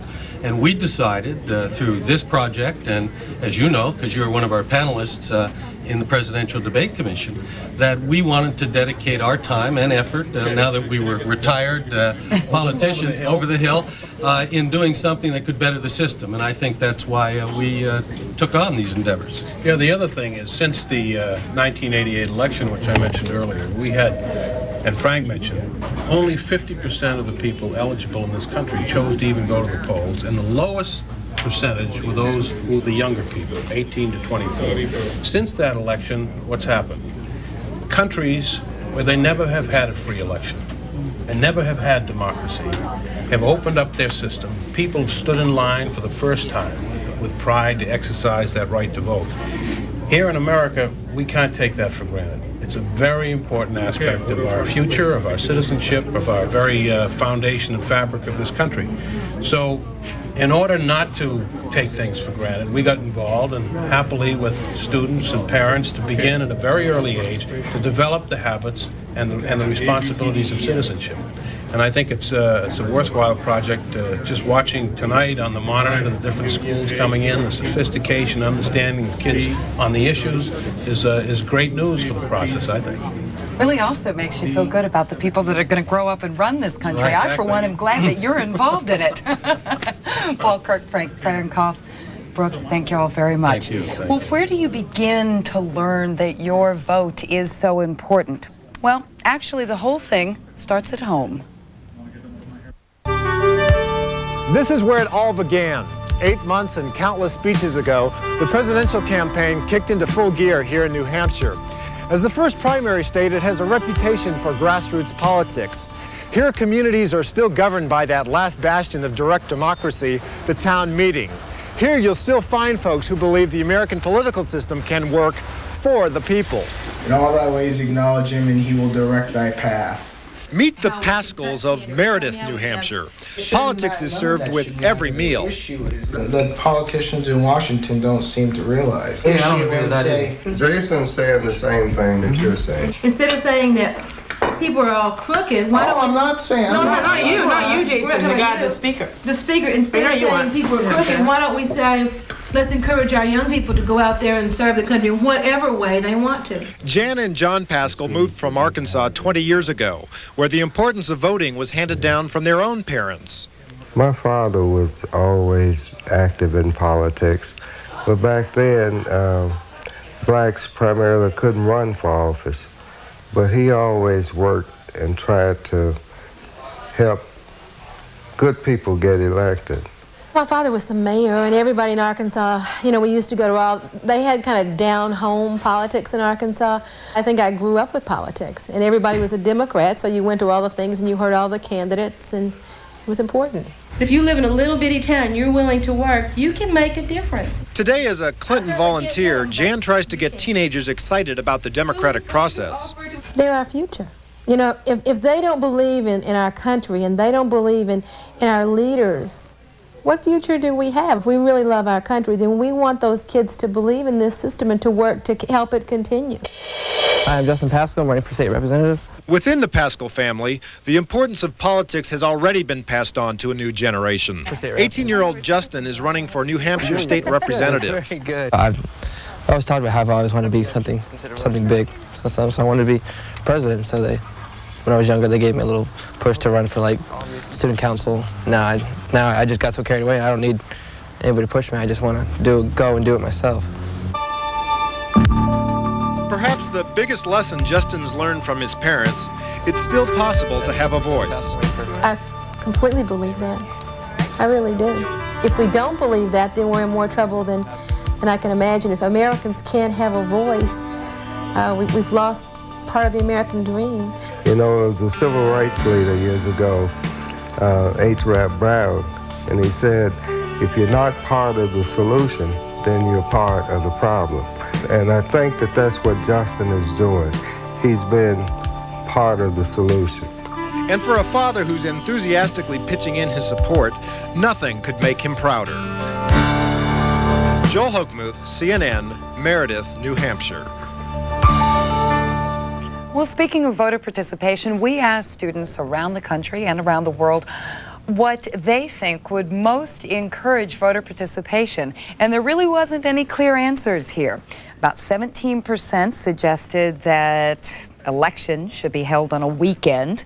30%, one-third of those responding, suggested offering a tax credit for voter participation. 15% suggested allowing none of the above to be a choice on the ballot. We certainly heard that in fine form from the live shot from Las Vegas. 17% suggested abolishing the Electoral College and replacing it with a direct election of the president and the vice president. We'll show you a report a little bit later on what the Electoral College is and a little bit more information about it. 9% said passing campaign reform bills, and 12% said, well, organizing a third party would increase voter participation. 15-year-old Vimarsh Mehta joins us now with his thoughts on why it's so important for each person to vote. And I also want to mention that CNN political analyst Bill Schneider is also here. And after Vimar's thoughts, then we're going to be talking to Bill Schneider and finding out about voter participation. Vimar, let's start with you. Thank you, Susan. There's been a steady decline in voter participation over the last 30 years. trust in the political system has diminished. Since the 60s and 70s, most people seem to think that government officials are corrupt, dishonest, and that they waste tax money. Presidential candidates run around the country begging people for votes.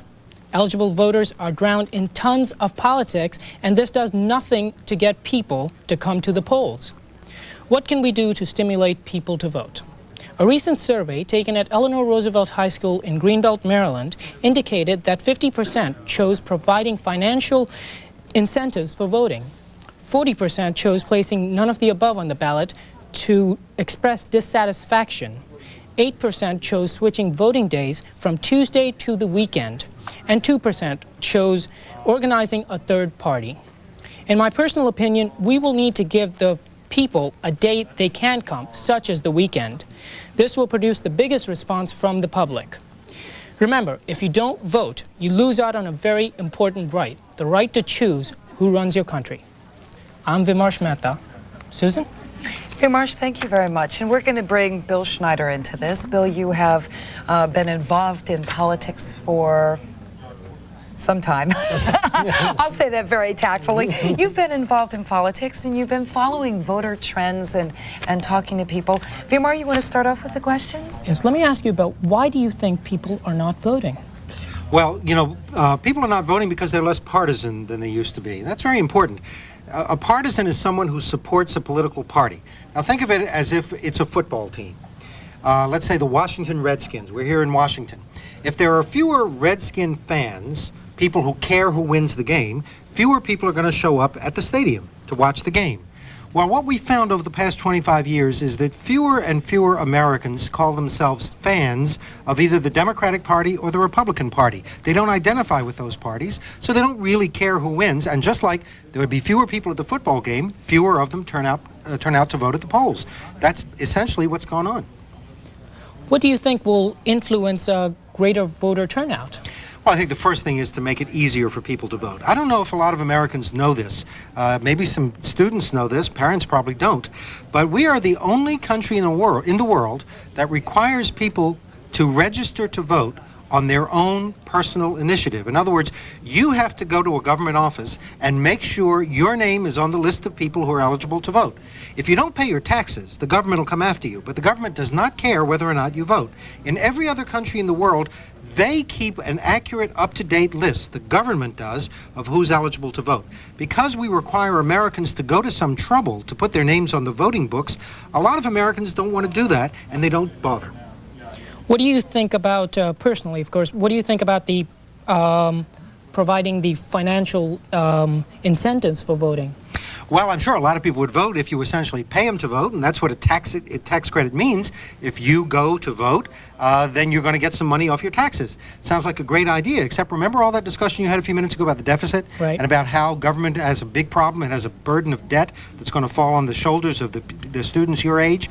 Well, of course, if government loses money in taxes by bribing people to vote, that's what it means, that deficit is going to get bigger and bigger. Absolutely. What kinds of people do you think are more likely to vote? We find that better educated people are more likely to vote. That's one of the key characteristics. Older people and better educated people vote in large numbers. Better educated people because they understand the issues and they feel more confident in their ability to make a choice. That's why you're going to school. And younger people, the problem is they don't vote in large numbers because they move from place to place so much. When you're starting your life and your career, you go to college, then you settle in one town and another. And it isn't until people really settle down in the town they intend to live in for a long time that they make it their business to vote and to get active in politics. Thank you very much, Bill. My pleasure. Susan? Bill, I'd like to ask you just a quick question. How much impact do you think the MTV Rock the Vote campaign has had? I mean, we've certainly seen tonight that the students who are participating in this National Student Parent Mock Election are psyched about this election, but you can't vote. Not yet. You will the next time. But how much is the MTV Rock the Vote influencing thing this year? Well, it must be influencing somebody because you've had at least one candidate appear on MTV. I'm not sure. Ross Perot says he might think about doing it. George Bush says he's a little too old for that at 68. But clearly, some candidates think this is an important thing to do. 18 to 21-year-olds can now vote. They couldn't when I was 18 years old, but now they can. MTV reaches a lot of young people of that age. They can make a voting decision. I think it sort of gives them a sense of excitement and involvement, and certainly the candidates are paying attention. I think Bill Clinton is going to go back on MTV a last time to make a final appeal for votes. All right, Bill Schneider, Vimash Mehta, thank you both very much. And let's see what's happening in the national poll results. For that, our national correspondent, Chip. We now have results from Iowa. As you can see, Clinton won with 41%, Perot coming in second with 33%, and Bush coming in third with 26%.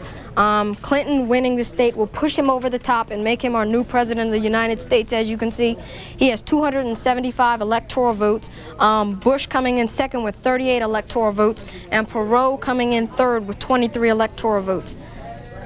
As you can see on the map, Clinton won a lot of states in the East and Midwest, down south and around the north.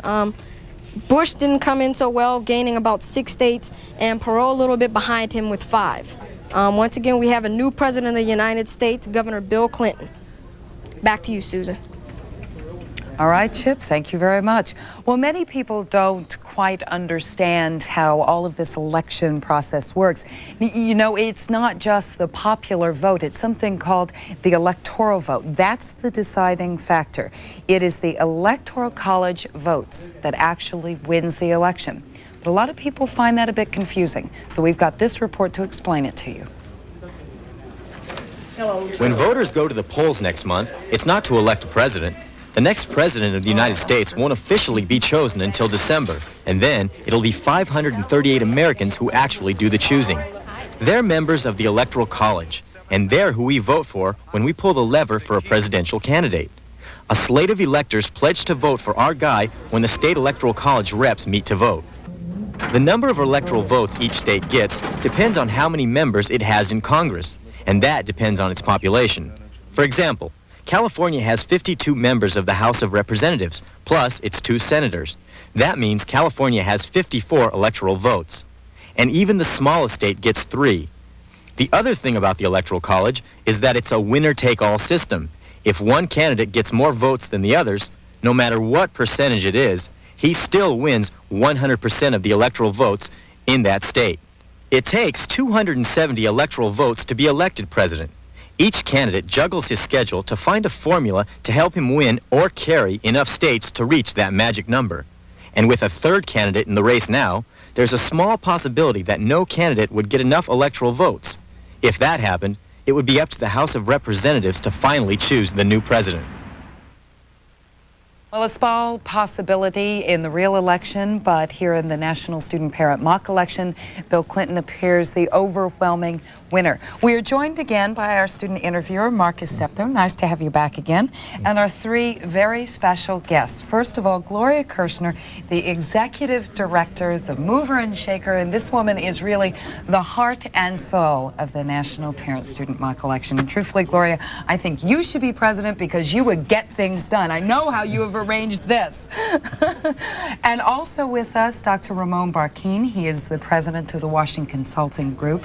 Thank you very much, sir, for giving us this office space and allowing us to come in here and sort of take over your area. We do certainly appreciate our home here in Washington. And Gerald Rigier. He's the director of the Office of Juvenile Justice and Delinquency Prevention in the Department of Justice. Welcome to all of you, and I'm also going to ask you a couple of questions, but first I want to turn it over to Marcus. Thank you, Susan. Ms. Kirshner, would you please tell us about the volunteer network that is out there helping us make this happen tonight? It's a wonderful volunteer network, a true example of Americans rolling up their sleeves. We have 10 student councils leading their statewide projects, the students themselves from Florida to California.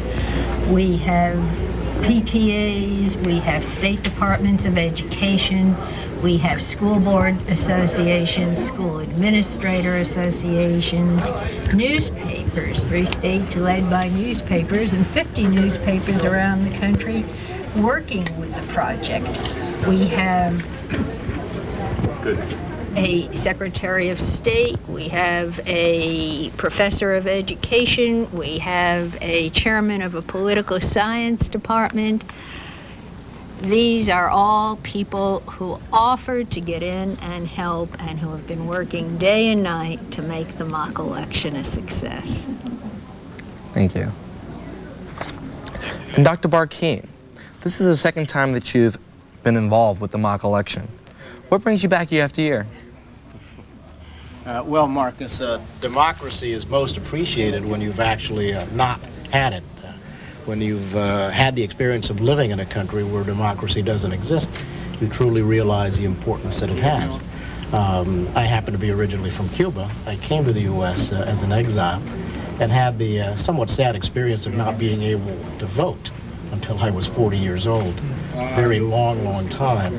But it really made me appreciate the importance that civic education has and being able to teach the young the importance of the vote. This is why we're back year after year after year helping Gloria in the mock election. And a great help he is. Thank you, Dr. Barkeen. And Mr. Regier, why is your department funding this mock election? Well, Marcus, we think that young people really need to have and want to have a stake in this society. And the more that they understand about the political process, the more they are educated in the laws of the land, and particularly in the area of voting, the more that they will have a stake in this society.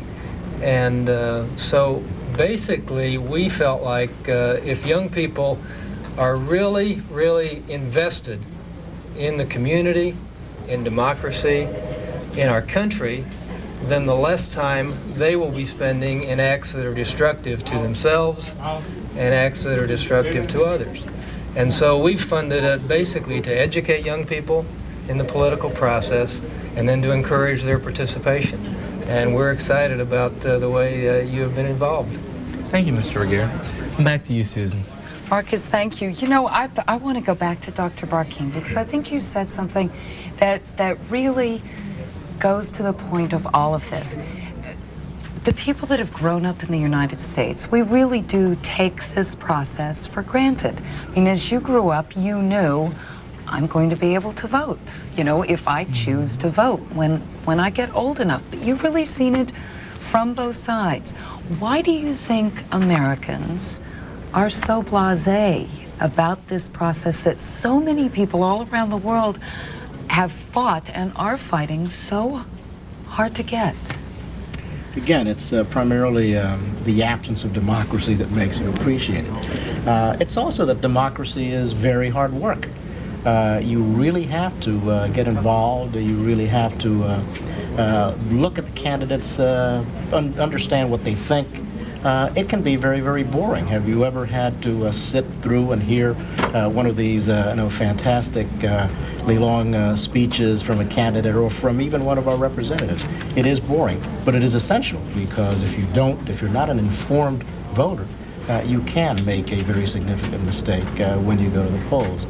And let me tell you, it is the best alternative to what's around. It might be boring, it might be difficult, but it certainly beats beating each other over the head, as happens in a lot of countries where democracy doesn't exist. So I think that we in the United States really have to be extremely proud that we can solve our problems in a civilized way, and whether you're for Clinton, whether you're for Bush, or whether for Perot, whoever wins will do it in a peaceful and nonviolent way. And for that we're proud. When you mention hard work, I think one of the people who really knows about how hard you have to work to nurture this process, absolutely Gloria. Why are you working so hard to do this? Why does it matter so much to you? There's no greater legacy any of us can leave, Susan, than the legacy of democracy. And each generation must discover democracy anew Each must discover for themselves why the rule of law means so much more than the rule of gangs. Each must discover that if you haven't got freedom, you haven't anything. And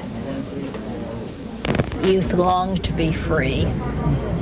If we can just help them understand the road to freedom, they'll travel it. Marcus, as you're sitting here, I don't mean to put you on the spot here, but as you're sitting here listening to all of this, you're the focus of all of this. Before you got involved in the National Student Parent Mock Election, did you feel like your vote didn't count, that you weren't a part of this process? Yes, I did feel like I wasn't a part of this process because I'm not of age, so I cannot vote. And there's nobody out there that's listening to youth. And it's a sad problem that we face in America as youth. And what about, I mean, you're going to be 18 in a couple of years. What about after you turn 18? I mean, does your family vote? Do your friends vote? Or, I mean, I know that a lot of my peer group, they look and they say, oh, you know, it's only one vote. It really doesn't matter. It's a hassle to register. You know, were you sort of feeling that way before you got involved in the mock election, or have you always been politically active? I've always been politically active, and I don't believe that's very much of a hassle to vote when you have so many committees out there trying to get you to register to vote, even when you go shopping. I think it's a very simple thing to do, and my vote does count. Too many people have fought hard and died for my right to vote for me to just give it up. Oh, Marcus, that is a terrific way to sum it up. Absolutely. Couldn't possibly do better. Thank you all very much for joining us, and thank you all for working on the National Student Parent Mock Election. Well, we are only scratching the surface here tonight. The mock election activities have been going on nationwide throughout the month. Let's take a video tour now of some of those activities and see what's going on. I'm Ruth Messenger. I'm the borough president of the Borough of Manhattan in New York City, and I'm here with the next generation of leaders of this borough, this city, this country. All right, but don't say the good people come in there. So it's a good person elected to be president, or to be a member of Congress, or to be a mayor of a city. What is that person, what would you want that person to do about drugs? I think that the problems with drugs or homelessness or everything we have talked about, it first starts in our school system. And if we have problems like budget cuts and students aren't allowed, they don't feel like going to school anymore, they have lack of books, education that they should be getting, that's how you start losing faith in yourself, and then you go on to being a drug dealer, then not going to school, dropping out, then in the years to come you end up being in the streets, homeless. So it's just, everything has to start in your home, everything has to start in your own school.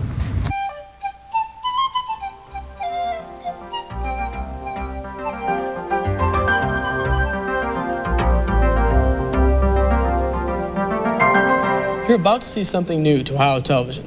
This program could reveal how our future leaders will handle America's toughest problems. Welcome to the 1992 Student Mock Election Debates. Some of Ohio's finest high school debaters are about to tackle the biggest issues of the day. Under Article 1, Section 8, Clause 1 of the U.S. Constitution, the federal government has the responsibility to protect the welfare of the United States, and that means protecting the welfare of U.S. citizens. One basic aspect of human welfare is health care. Despite this, an estimated 35 million Americans have no form of health insurance. We wanted to see how some of you felt about the issues being debated on today's program. What do you feel about gun control? There should be as they say, like a 30-day thing, so they check you out and everything, make sure everything's all right. How do you think poverty affects crime? I think when you don't have enough money, you have to fight to get what you can.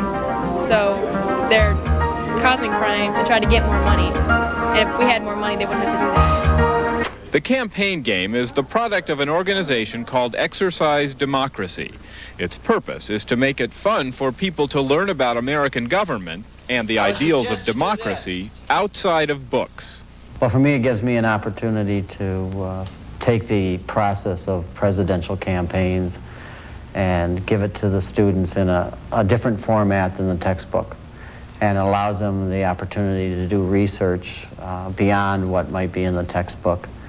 For them to grasp the ideas of political campaigns and how they operate and work. But its writers say the campaign game is not designed to be played only by students. It's going to be in, I think, 78 newspapers around the country. Some of those newspapers have more than one you know, they have more than one newspaper. And some of them are large newspapers, like the Los Angeles Times, for example, and they have very high circulation. So there'll be thousands of these games. Have already been distributed, and thousands, tens of thousands more will be in the next few weeks. Name the U.S. senators from your state. The game asks questions. By answering them correctly, players get electoral votes. This group here, give yourself 3 electoral votes. This is not sleep class. This is not study hall or free time. It is time to think.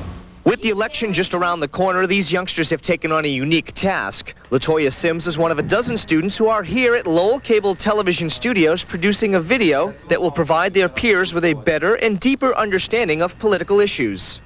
Well, I feel as though to get kids involved, you have to let them know that it's important to vote, first of all. It's important to get involved in political process. And second and third of all, we have to make our change ourselves, because if we don't, who's gonna? Here at Lowell High School, another group of students is getting involved with Campaign 92 by participating in a mock election. Students, about 7 million of them, will cast their votes for president in an election that is being organized on a national scale. The results will be announced a few days before the real election on November 3rd. As much as you go around and say, you know, everybody is more aware politically and socially this year, they're really not. I mean, you can go up to people, you can go up to kids my age, and you can talk to them, and you can ask them questions about the candidates. They really don't know enough. They're not looking deep into the candidates. They're seeing too much one-dimensional instead of three-dimensional. Massachusetts mock election coordinator Stephanie Johnson says that students and school officials across the state are beginning to feel the election excitement. A mock election is not a new idea. I think what's exciting about this is that the students' activities and their vote is going to be covered and counted, and I think teachers are feeling that, getting excited because there's a larger arena in which all this plays. In Lowell, I'm Paul Melarani, News Center 6. Tonight, a special election edition of Teen Connection. Next week, on October 28th, millions of students and parents in Wisconsin and across the country will once again be voting in the National Student Parent Mock Election. Tonight, we'll talk about the 6 questions on the mock election ballot. They deal with voter participation, the environment, the economy, health care, education, and crime. I think that a lot of students feel that their voice isn't going to be heard if they vote. I think we need to make it easier, like Dante said, and Aaron, make it easier for them to feel like they have a voice. All right, we were back at the Nerve Center, the computer room, where we've dubbed them the computer kids, but these young adults are here tabulating the results from all 50 states, the District of Columbia, and overseas. Are all the results in, or are you all still getting results? We still haven't gotten results from 3 states, Minnesota, New York, and Ohio. All right. Did anything strike you? First of all, tell me your name and how old are you? And did anything strike you as you were working the phones and finding out all these results? Yeah, my name is Jin Kim. I'm 16 years old. I go to Wheaton High School. And the thing that struck me as kind of strange was in the national polls, we see Clinton and Bush, they're at the top, and then Perot is a little further behind. But from the calls that I have gotten, Clinton was usually in the lead, and then it was Perot. And then Bush was a little further back than expected. All right. Let's also check, you know, we are all not just tracking the candidates, the main 3 candidates, but we're also tracking several issues here.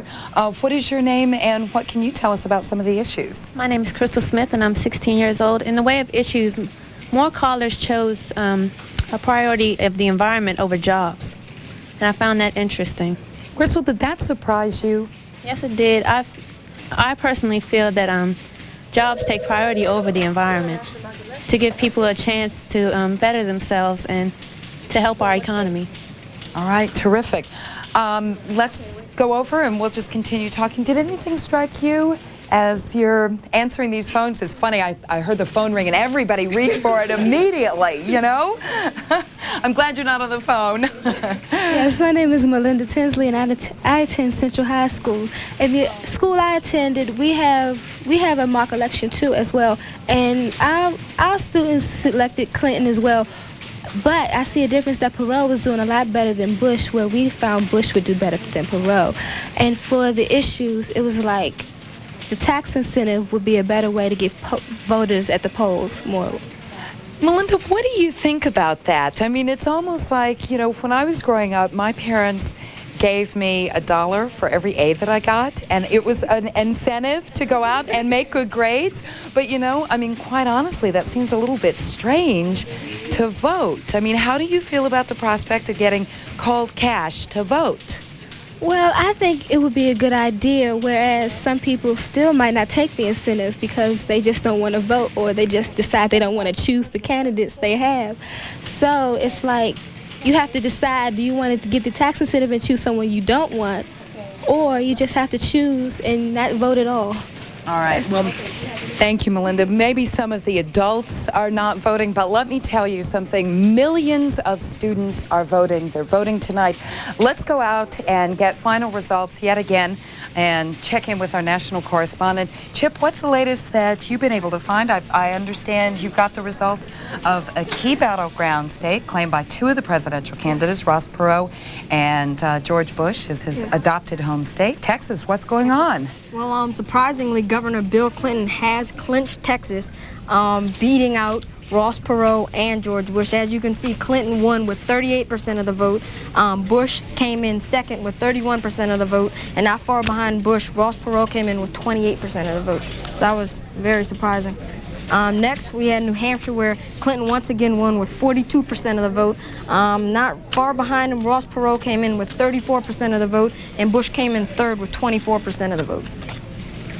In Virginia, Clinton once again won with 39% of the vote. Bush not far behind at all with 37% of the vote. Perot coming in third with 22% of the vote. In Connecticut, Clinton won once again with 42% of the vote. Perot coming in second with 30% of the vote, and Bush coming in third with 27% of the vote. Electoral votes, as you can see, Clinton won by a landslide with 387 electoral votes. Bush came in second with 49 electoral votes, and Perot coming in third with 23 electoral votes. The popular votes, as you can see, Clinton won with 42%. Bush came in with 30%, and Ross Perot came in with 27%. Back to you, Susan. You know, Chip, I don't know if you know this, but more than 3.5 million students around this country have cast votes in this election. Yeah, that's a lot more than last time, too. Yeah, I guess they feel that they have a part in the election, and I guess they want to speak out and, pick who they think will run the country best. You know what really strikes me about this whole process is how so many adults, and truthfully, I know a lot of my friends who say, oh, one vote doesn't matter, and they're not getting involved in it. You have really worked on this. I mean, you studied the issues, you studied the candidates, your ideas are very reasoned. Why are you spending so much time on this? Why does it matter so much to you? I guess because once I get older, I feel that it's, my responsibility to, express my view and select the candidate who I think will run the country best. I have, about 4 years left, so I'm awaiting it eagerly. And so I just try to get prepared as much as I can now. Chip, I don't mean to put you on the spot here, but I got to ask you, tell our viewers, because we've been talking to you for the last couple of hours, and you've been keeping us up to date on all of this. Where do you want to go, and what do you want to do in your life? What do you want to be? I'd like to be an entertainment attorney. I live somewhere down south, probably Georgia or North Carolina or something like that. That's probably what interests me the most. Chip, I think you could do anything in the world that you set your mind to. Yes. Thank you very much for all your help and insight this evening. Thank you. All right, now let's go back over here. And we want to thank all of you for being with us. George Will, the political commentator, has said that voters do not decide the issues. They decide who will decide the issues. And if you think about it, that's really true, and it's very powerful. When we don't participate in the election process, we give up our voice in the discussion and the decision-making that affects all of our lives. I'm just going to kind of worm my way in here. Thank you. Thanks. Well, tonight, millions of students, y'all have heard, 3.5 million students have voted in this National Student Parent Mock Election. And that really blows my mind. I think that's just great. They are looking and they're choosing the people that they want to lead them for the latter part of 1992 and into 93 and for the next 4 years. We also want to thank, just do a little bit of housekeeping here first, we also want to thank all of those who have participated in this, the largest voter education project in the country to date. It will be even larger in the years to come, but it is certainly a voter participation project in the country today. For now, I am Susan Rook, and what I'd like to do right now is turn it over to our student correspondents, our student reporters, for a final roundtable session on your thoughts about the election. I'm not going to call on anybody in particular. If you've got something to say, just, speak up, give a holler. We'll start with Carrie. What did you learn tonight? What did I learn tonight? I think I learned a lot about students' views. I think that we were talking in the back about it, and we're really impressed with the students. We think that the students have really shown a great ability to analyze an issue and to do background research. They really have an excellent concept of what's going on in our political system today.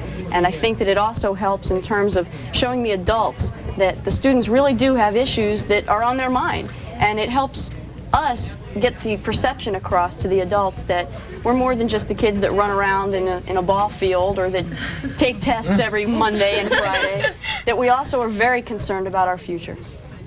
I noticed that you were nodding. Yes, I agree with her.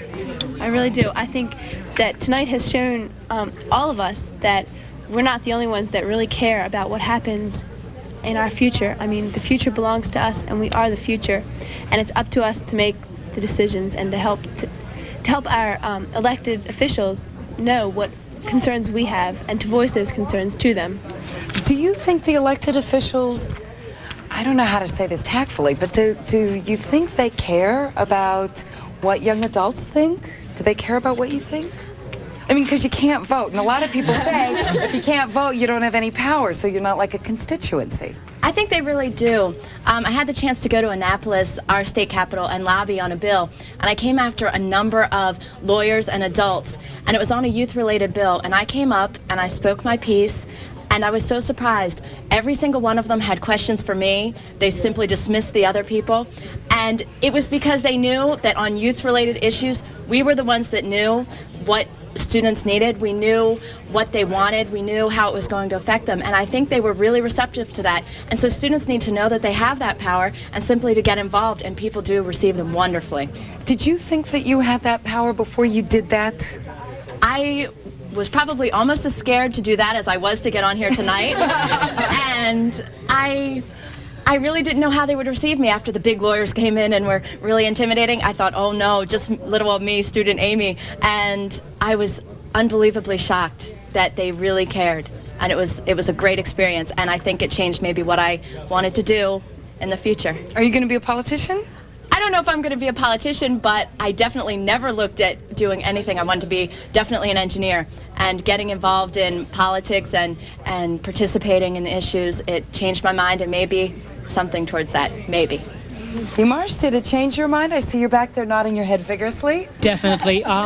I think it revealed a lot of things about the candidates that I wasn't aware of before, and I think a lot of other students as well were surprised to learn so many things about the major issues.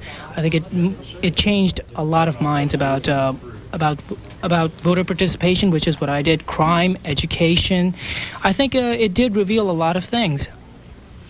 Mim, what about you? Give us kind of a sense of before and after. I mean, has this changed your view of your country and how your country looks at you, perhaps? Well, concerning all the voting processes and participating in this mock election, I've learned that I learned a lot more about the process, and I think that the presidential candidates now should listen to us, because I feel as though, for me, in 2 years, I'm going to vote, who's going to win soon. So, so I think that... partisan there, a little partisan there. I think that they should really hear what we have to say, since we will, re-elect them sometime in the future. Now, Ben, you bring up a very important point, because truthfully, I think the latest CNN Gallup USA Today poll shows the race really very close, at least in the polling. Are you all are you reflecting your parents' views, in other words, as you go to this election? Not at all. Kristen, you're sitting there shaking your head.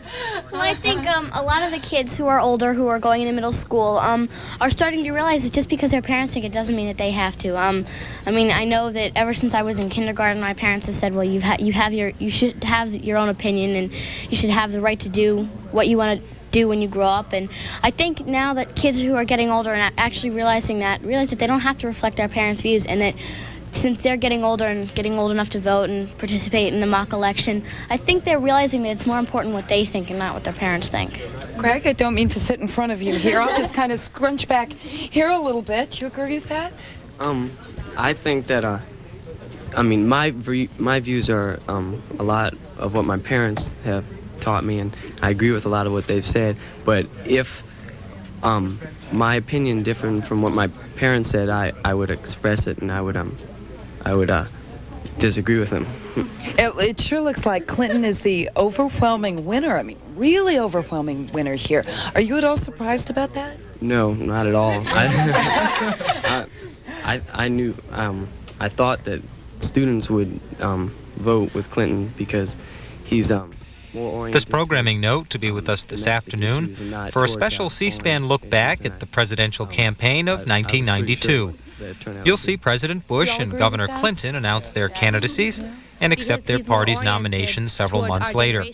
You'll also see independent candidate Ross Perot take his name out of the running in July and then put it back in a couple of months later.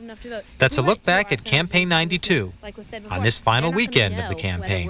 This afternoon beginning at 1:45 Eastern Time, 10:45 a.m. Pacific Time. Coming next on C-SPAN, it's a 45-minute discussion of black and white attitudes in this election year.